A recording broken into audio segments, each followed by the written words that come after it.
লাইফে ups and downs আসবে, that's part and parcel of everybody's life.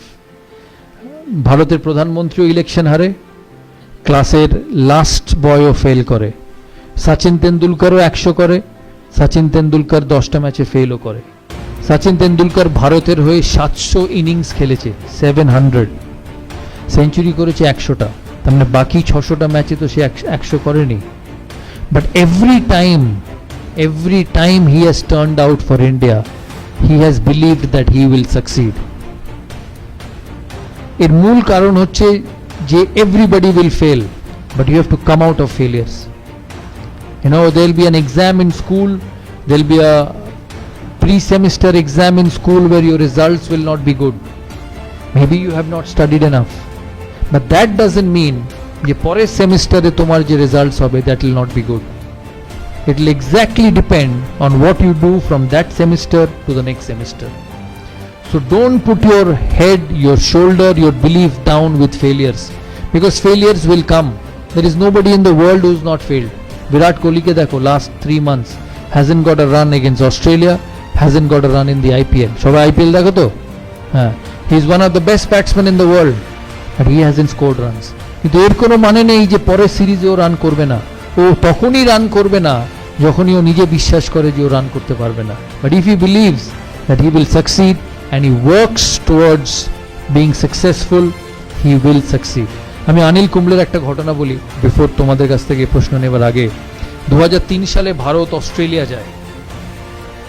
2003 সালে Bharat Australia যায়, সেখানে অস্ট্রেলিয়ায় 2টো স্পিনার নিয়ে যেতে চেয়েছিল ভারতীয় সিলেক্টররা। আমি যখন ক্যাপ্টেন, আমাকে বলা হয় যে হরভজন সিং যাবে আর মুরলী কার্তিক যাবে।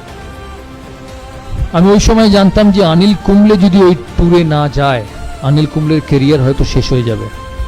And also I quietly believed that he was probably the best spinner in my team, but the best spinner is having an off time. So there are two ways to deal with it. Either you let him go and let a career get spoiled, or you put an arm around his shoulder and say, hey listen, I back you. আমি মনে করি যে তুমি successful হতে পারো, কারণ একটা মানুষ যখন বড় প্লেয়ার হয়, বা একটা তোমাদের মধ্যে থেকে কেউ যখন 10 বছর বাদে, 15 বছর বাদে, 20 বছর বাদে সাকসেসফুল হবে, সে এতদিন ধরে যখন সাকসেসফুল হয়ে এসছে, তার মানে তার অ্যাবিলিটি আছে, তার মানে তার ভালো জিনিস করার যে কোয়ালিটি সেটা আছে। কিন্তু কোনো মানুষের লাইফের গ্রাফ এক থাকতে পারে না। It cannot be the same. You will go up, you will go down. But that is when a genuine leader comes in. আমি তখন সিলেকশন কমিটি মিটিং চলছে, রাত্রিবেলা সেমিফাইনালের আগে অস্ট্রেলিয়ার টিম হবে। আমাকে সিলেক্টররা বললো যে ওই 2 জন যাবে। আমি মিটিংয়ে ঢোকার আগে জনকে বলি যে অনিল কুম্বলেকে যেতেই হবে অস্ট্রেলিয়া, কারণ ও যদি না যায় his career will come to an end. John agreed. John বললো হ্যাঁ ঠিক আছে, অনিল কুম্বলে যাক। আমরা সিলেকশন মিটিংয়ে ঢুকি, 2 ঘন্টা, 2.5 ঘন্টা, 3 ঘন্টা সিলেকশন মিটিং চলে, কিন্তু অনিল কুম্বলেকে কোনো সিলেক্টর নিতে চায় না। আমি মিটিং শেষ হবার আগে অবধি বলি, যতক্ষণ না অনিল কুম্বলের নাম এই খাতায় লেখা হবে আমি এই মিটিং ছাড়ব না।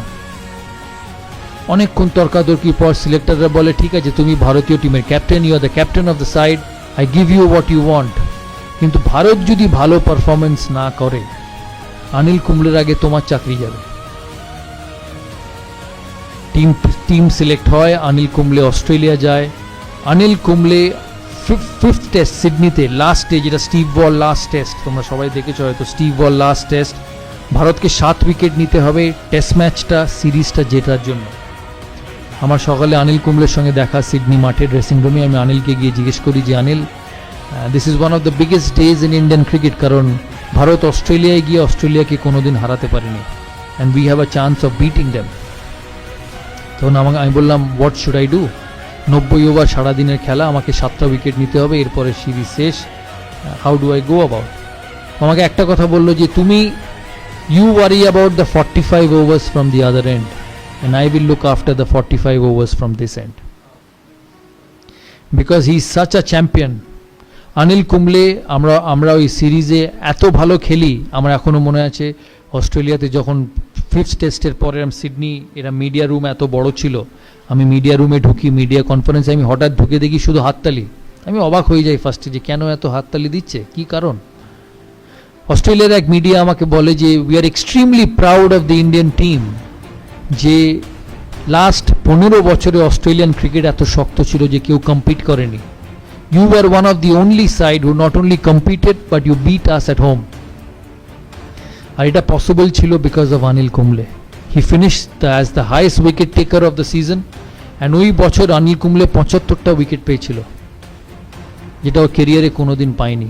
এই কথার মানে হচ্ছে যে even a champion, even the best will go down, even the best will have tough times, but if you want to be a leader, if you want to be someone who actually turns around people, you have to put an arm around him and say, hey listen, I support you.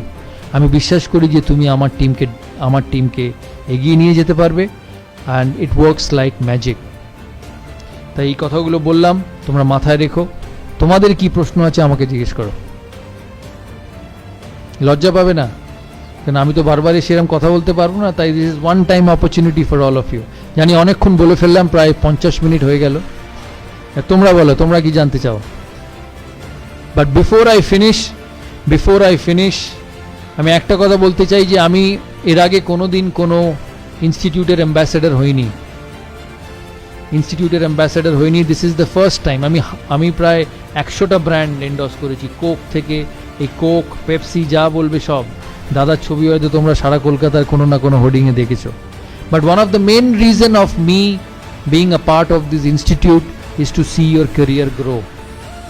তাই আমার association এই ইনস্টিটিউটের সাথে successful তখনই হবে যখন তোমাদের ইনস্টিটিউটের চিফ ট্রাস্টি, তোমাদের প্রিন্সিপাল 1 বছর বাদে, 2 বছর বাদে বা 3 বছর বাদে যখন আমার সঙ্গে ফোনে কথা হবে, তখন যাতে বলতে পারে যে দাদা আপনি আমাদের ইনস্টিটিউটের সাথে ইনভলভ হয়েছিলেন, we have produce some scholars from this institute, and that will only happen because of you. খেলাধুলোয় কোচ, পড়াশোনায় teacher can teach you, can tell you what to do, but what you become, what you do is up to you. দেখবে বাড়িতে মা যখন রেগে যায় প্রায় বলে যে আমি তো ঘোড়াকে জল অবধি নিয়ে যেতে পারি, আমি তো জল খাওয়াতে পারবো না। So it's the same thing.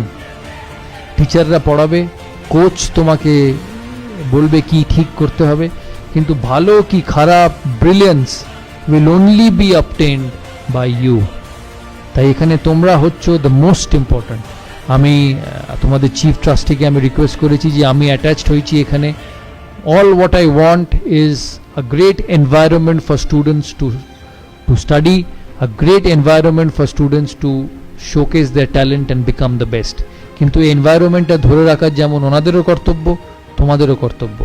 কারণ মনে রাখবে এই ইনস্টিটিউটটা ইজ ফর ইউ। এই ইনস্টিটিউট থেকে তোমাদের চিফ ট্রাস্টি বা মালিক ডিগ্রি নিয়ে বেরোবে না, ডিগ্রি নিয়ে বেরোবে তোমরা। So this institute, this facility is for you to make the most of it and become one of the most successful people one day. Thank you.